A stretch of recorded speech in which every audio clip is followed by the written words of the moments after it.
마흔이 되면 왜 이렇게 많은 사람들이 그토록 큰 혼란을 겪을까?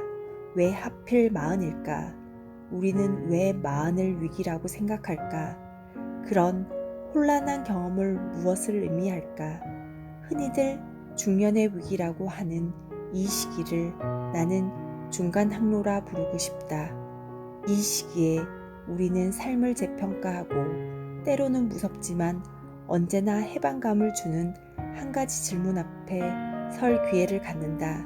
지금까지 살아온 모습과 맡아온 역할들을 빼고 나면 나는 대체 누구인가? 거짓된 자기를 쌓으며 살아왔다고 비현실적인 기대를 하며 잠정적인 성인기를 보내왔을 뿐이라고 깨닫는 순간 우리는 자신의 진짜 존재를 만날 수 있는 2차 성인기에 들어설 수 있다. 중간 항로는 1차 성인기라는 확장된 사춘기가 피할 수 없는 노년과 죽음 사이에서 한 인격을 재정의하고 전환할 수 있는 기회이자 통과 의례다. 이 길을 의식적으로 여행하는 사람은 삶을 더 의미 있게 구축할 수 있다. 못한 사람은 겉으로 보이는 삶은 화려할지라도 정신적으로는 여전히 어린 시절의 트라우마에 갇힌 채 살 수밖에 없다. 지난 10년 동안 정신분석학자로 활동하면서 만난 내담자 대부분이 이 중간 항로를 통과하고 있었다. 그리고 나는 그들에게서 이 패턴을 반복해서 보았다. 중간 항로로 물론 고통스럽지만 자기감을 바꿀 수 있는 멋진 기회를 선사한다. 따라서 이 책은 다음 주제를 다룬다. 우리는 원래의 자기감을 어떻게 습득했을까? 중간 항로에 들어섰음을 알리는 삶의 변화는 무엇일까? 자기감을 어떻게 재정립할 수 있을까? 카를 구스타프 융의 개성화 개념과 우리의 타인을 향한 헌신 사이에는 어떤 관계가 있을까? 개성화를 이루고 중간 항로를 지나 어두운 숲에서 의미 있는 삶을 이동하려면 어떤 태도와 행동 변화가 필요할까? 심층 심리학자들은 이러한 성장 역량이 개인적인 책임을 받아들이고 내면화하는 능력에 달려있다는 사실을 잘 알고 있다. 언제까지나 자신의 인생을 타인이 일으키는 문제, 따라서 풀어내어야 하는 문제로 생각한다면 어떤 변화도 일어나지 않을 것이다. 삶을 통찰할 용기가 부족해도 삶을 바꾸지 않는다. 1945년 융은 한 편지에서 개인의 성장에 관해서 이렇게 말했다. 개인의 성장은 통찰력, 인내력, 행동, 세 요소로 이루어진다. 이 중 심리학에 필요한 부분은 통찰력뿐이다. 인내력과 행동은 개인의 정신력에서 주어진 역할을 한다. 많은 이들은 인생을 마치 소설처럼 대한다. 마지막 장에서 작가가 전부 설명해 줄 거라 짐작하며 책장을 수동적으로 넘긴다. 해밍웨이가 말했듯 주인공이 죽지 않으면 작가가 이야기를 끝낸 것이 아니다. 따라서 소설 내용을 이해하든 이해하지 못하든 마지막 페이지에서 우리를 기다리는 것은 죽음뿐이다. 중간 항로의 초대에 응한다는 것은 남아있는 삶의 페이지를 인식하고 그 결과에 책임을 지며 우리 스스로 불러낸 삶의 거대함을 감당하겠다는 뜻이다. 이라는 소설 어디에 있든 우리가 새로운 삶을 불러내는 것은 엘프리드 테니슨 19세기 영국의 시인이 율리시스에서 노래한 바와 같다. 긴 하루가 저문다. 느린 달이 오른다. 깊은 울림이 여러 목소리를 감싸고 돈다. 가자, 동지들이여. 새로운 세상을 찾기에 아직 늦지 않았도다. 중간 항로는 현대에 등장한 개념이다. 인간의 수명이 갑자기 늘어나기 전 토머스 홉스의 말을 빌리면 삶은 괴롭고 가혹하고도 짧았다. 20세기 들어 보건의료 분야의 발전으로 평균 수명은 40세까지 늘어났지만 초기 미국에서는 열병이 휩쓸고 지나간 뒤 공동묘지를 한 번만 돌아보면 아이들의 슬픈 묘비가 그득했다. 아이들은 예방접종으로 패스트, 학질, 디프테리아, 백일해, 천연두, 티푸스 같은 병을 피할 수 있지만 당시엔 불행히도 그렇지 못했다. 수명의 한계만이 아니었다. 이른 죽음을 피한 이들에게는 종교, 가족, 사회적 간행 같은 사회제도의 힘을 가할 더 강력한 지배가 기다리고 있었다.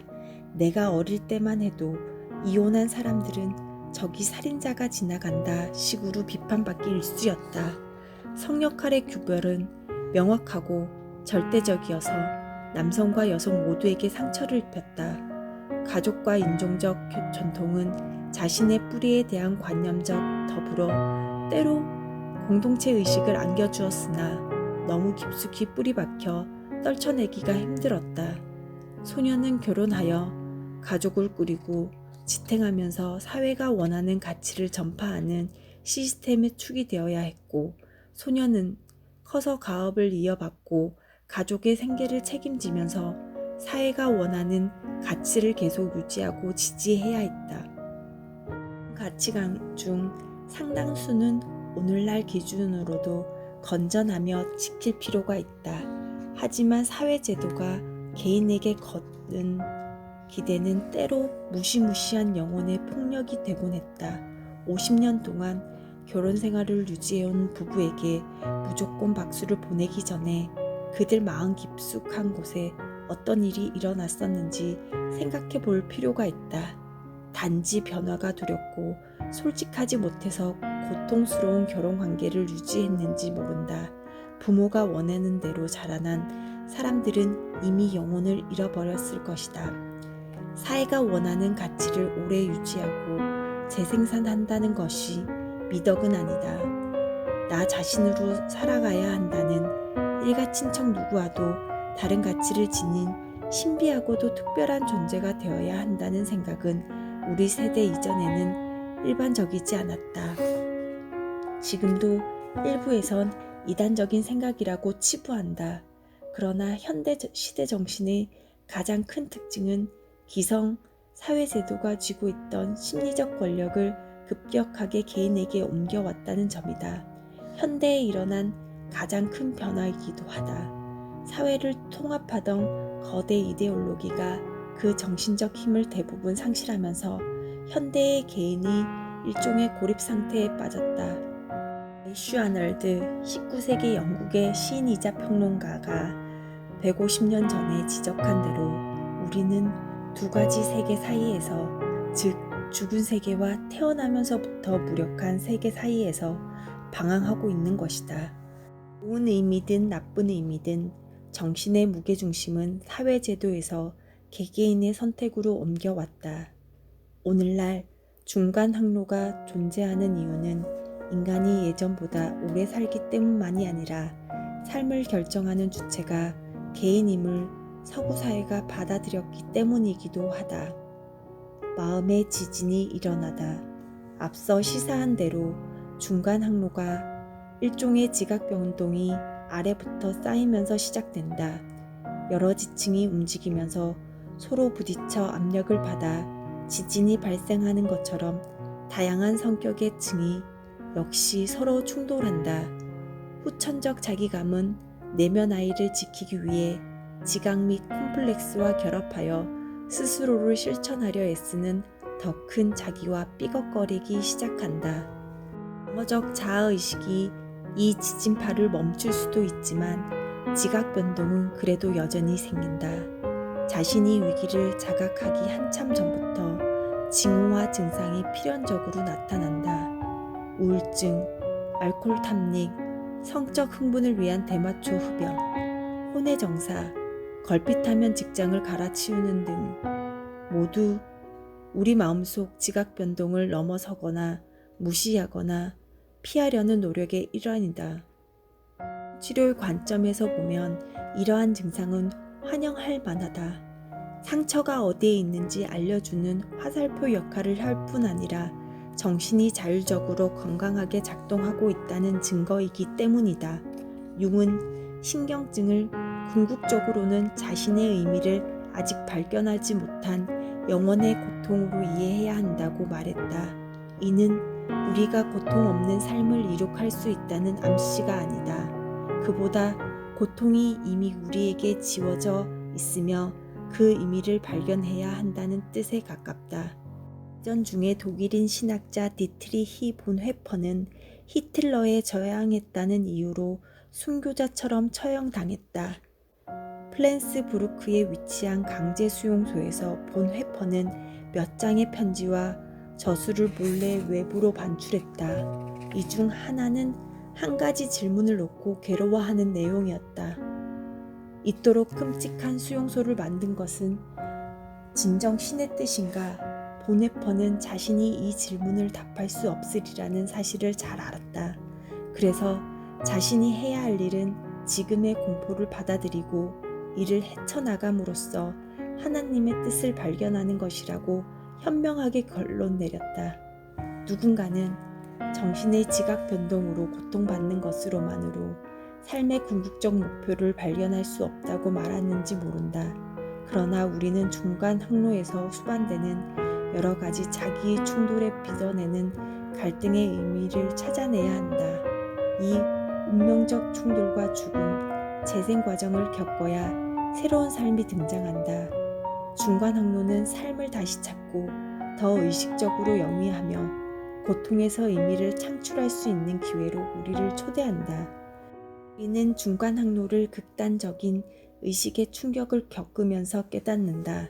실제로 많은 이들이 병에 걸려 죽음을 앞두거나 배우자를 잃고 나서 중간 항로에 들어선다. 이런 충격을 겪기 전까지는 50, 60대가 되더라도 콤플렉스나 집단의 가치에 지배당한 채 중간 항로가 내놓은 삶의 의무를 포착하지 못한다. 중간 항로는 연대기적 사건이라기보다는 심리적 경험이다. 두 가지의 차이는 시간을 뜻하는 그리스어 크로노스와 카이로스를 보면 알 수 있다. 크로노스는 순차적이면 일직선상의 시간인 반면 카이로스는 깊이를 지닌 3차원적 시간이다.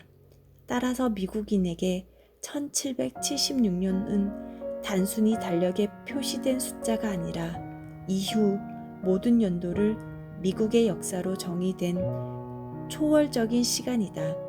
개인이 자신의 삶을 단순히 한쪽으로 흘러가는 시간의 연속이 아닌 그 이상의 무언가로 봐야 할 때 비로소 중간 항로라는 사건이 일어난다. 의식하지 못하고 지내는 시간이 길수록 우리는 삶을 어렴풋한 결말로 향해 가는 연속이 된 순간에 불과하며 언젠가 적당한 때가 되면 그 목적이 분명해질 것이라고 여길 확률이 커진다. 우리 문화에서 삶을 이런 식으로 바라보기 쉽다. 의식의 충격을 경험해 수직 차원인 카이로스가 인생의 수평면과 교차하면 개인의 삶을 3차원으로 조망할 수 있다. 나는 누구이며 이제 어디로 가고 있는 것일까? 중간 항로는 개인의 삶의 의미라는 질문을 새로이 던질 수밖에 없을 때 일어난다.